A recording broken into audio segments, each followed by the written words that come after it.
8:14, the Doc's in from Bryant Wellness Institute. It's Wellness Wednesday. Good morning. Good morning. You know, April is one of my favorite times of the year Why? at the office because that's when we do our corporate wellness month. And so what we try to do during April is we want to shine a light on how much our workspaces, desks, computers, and machines that we work on cause us to have health problems. We need you to evaluate this room. You know, the places that there'd be yellow that police tape. Yeah. It would be condemned. Yeah. If you analyze this, this room is so awkward to work in. I was walking Terribly. in and Mike said, "What are you talking about today?" And I told him, and he goes, "No, wait, don't do that." Yeah, our boss. I said, "Don't start looking around over here." But I really enjoy doing this for companies because I've teamed up with a national nonprofit organization called the Foundation for Wellness Professionals.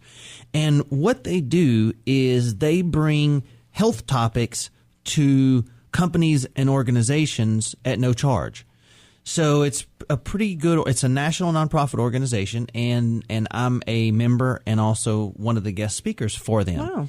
And so every day, you know, people tell me, every single day patients say, well, my chair or my desk or the milling machine I work on or the floor I stand on or the tray that I carry, whatever it is, causes health problems. And they're right, it does. They sit at a desk and have neck and back issues or carpal tunnel issues, or, you know, they run a welder or a computerized milling machine and, you know, they're developing problems from that, or they may have a terrible office chair. Many of these things affect us more than people realize. You know, we spend hours a day at work, you know, 8, sometimes more hours every single day at work. And so, Deb and I talk about it all the time off the air. These computers are killing us. Yeah. And so these positions that we stay in really do cause a dramatic effect on our health. But here's the thing.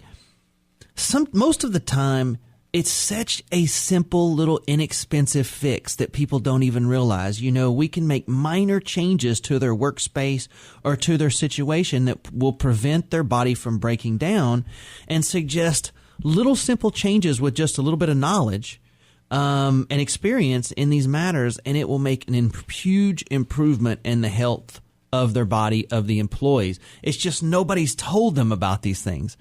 So Deb just got a little fancy mouse, and who knew that existed? Made a huge difference. A vertical mouse. Yeah, You know, that's an ergonomic we mouse. had to have somebody tell us about that thing. So you're right. There's a lot of stuff out there we don't even know about that could improve our workplace. Yes. And, you know, a lot of it is not even to get anything new. You can raise your monitor 1 or 2 inches, or you can put your keyboard in a different location, or I can show you a different way to adjust your chair based on OSHA's guidelines for that.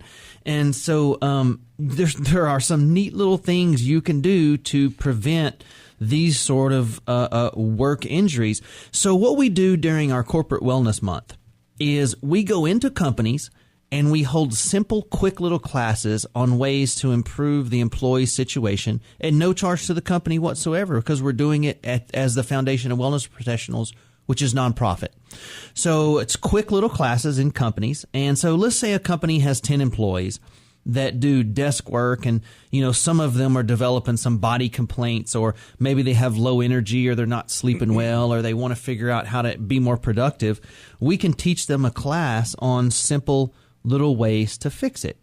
So it's a fun little month. And yes, I will be the one to come. I'm not going to send somebody else. I will be there, me personally. Well, I have a question for you, Doc, and I don't know if you can answer it, but it's just a question. Are companies obligated to make changes to improve the workplace for employees? They are. And with Obamacare, it's getting even more. You know, implementing these wellness programs, and a lot of our stuff is certified by OSHA to count for that. So it's a great program. But yes, wellness programs and implementing things to make your employees healthier, and the guidelines for all that is all part of Obamacare. And it was actually some of the guidelines before then, but it's getting more and more. You know, some of the largest companies, some of the smartest companies out there are implementing wellness programs. You know, Microsoft, Apple.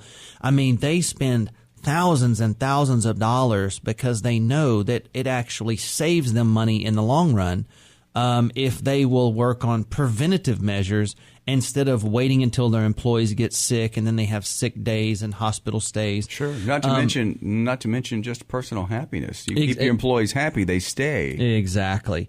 So the way it works is I go into these companies and show them how to implement different programs. Like one of them is I can implement a company weight loss program if they have employees that are wanting to lose weight.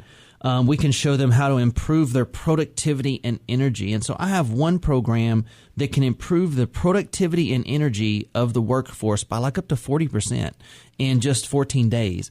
What? And so this is the new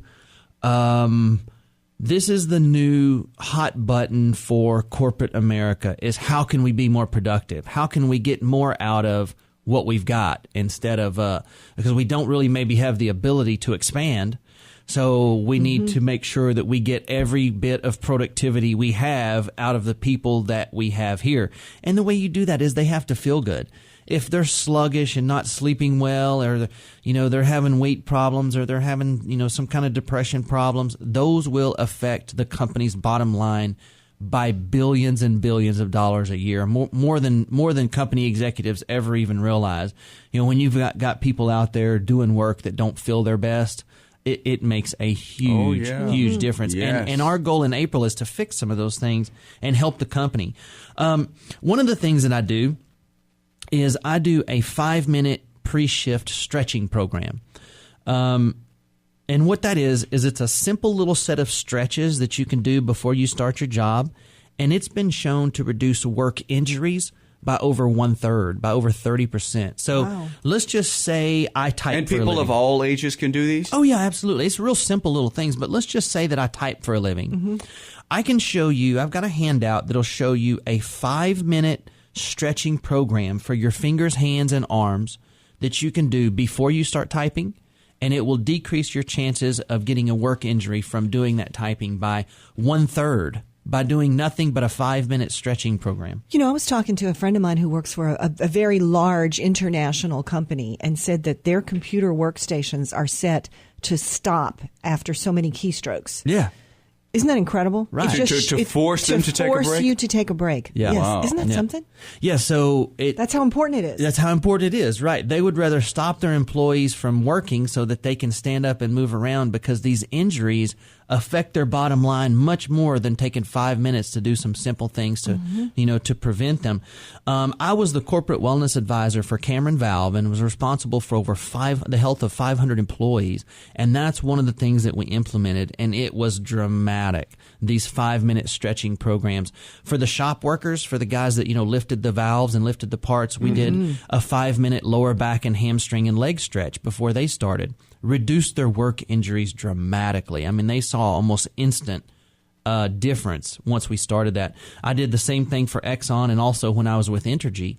So as a corporate wellness advisor, I have a lot of experience looking at these workspaces and determining what direction they need to go to try to prevent some of these things from occurring. The whole goal of this is to stop it from happening, not wait till it does. And would you be inclined to work with individuals if an individual just wanted to contact absolutely. you? Yes, absolutely. Not a big company? Yeah, and it doesn't have to necessarily be a big company. My favorite companies are the smaller companies with like 5 to 50 employees.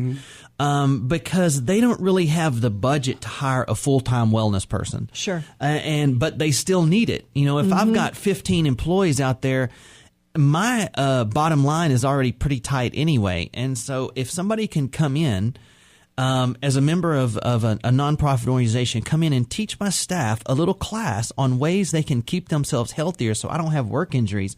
What a great benefit for me as a company owner. And it sounds like these are specific things you can do. It's not like, okay, everybody quit smoking and lose weight. Yeah, exactly. See ya. It's not that type of program. It's not one of those. And that's what most of these things are. They come in and say, well, you need to exercise more, eat less, lose weight, see you later. It's not that at all. These are very specific things that I'll work one-on-one with your employees to try to work these things out for their individual problem. And so the neat thing about these smaller companies is it gives them the opportunity to improve their employee health without having to budget for it. And I have a blast doing it too. I have a lot of fun going into these companies and meeting people and showing them ways they can improve their health. And the truth is, these employees really want to be healthier. The employee doesn't want to sit there and feel bad and have pain or have health problems or be sluggish or be tired at work. They want to feel good. People want to be able to, when they get off work, still feel like playing with the kids in the yard and not be completely worn out. And that's what this program is about. So when your staff feels better, they will always do a better job. They'll have less sick days. They'll be more productive. And all of that equals a better bottom line profit for the company. So everybody wins. It's really a neat program. So I'm excited about April. So listen, when we get back from break, I'm going to give you some tips on what to look for as hints to improving your employee health and productivity. But before we go, I'm planning on only working with 10 companies this year, because obviously my time is limited to do this. I have a business to run. So if you're interested in being one of those companies, give me a call and I can discuss it with you. It's 837-7174. It's our corporate wellness month for April, and 837-7174. So we're going to work with about 10 companies. I don't care how small or large. I don't care if you have 5 employees or you have 500. I'd be willing to come in and see what I can do to try to improve the health and safety and productivity of your employees. So workplace tips when we get back. All right, well, let me reach over here and throw my back out. I'm going to adjust CJ's workspace while we're on break. This button. This is the KTD